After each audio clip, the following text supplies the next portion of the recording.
والأمل في الله وحده يدعونا أن نرجو منكم حماية الباقين في رابعة وفي غيرها، لأنهم لم يرتكبوا أي جريمة بمعارضتكم، ومرسي الذي أذنتموه لم يقتل أحدا من معارضيه أيها السادة.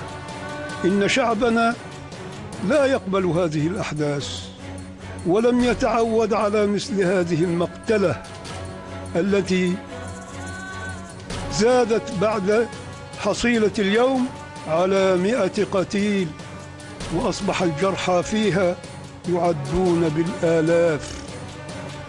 اللهم إن هذا منكر لا يرضيك، اللهم إن هذا منكر لا يرضيك. سنقاطعكم حتى تثوبوا إلى رشدكم.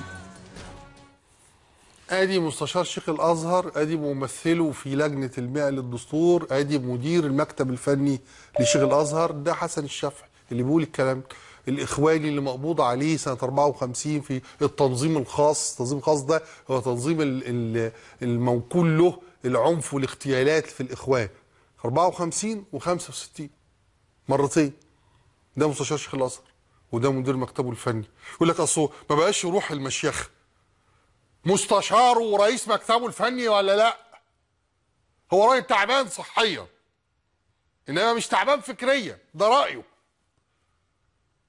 ده موجود جنب شيخ الازهر ولا لا؟ لما اقول ان مكتب شيخ الازهر يحوي ويضم هؤلاء الاخوان والمنتصرين للارهاب، لا اتجاوز الحقيقه ببنت شفه بكلمه.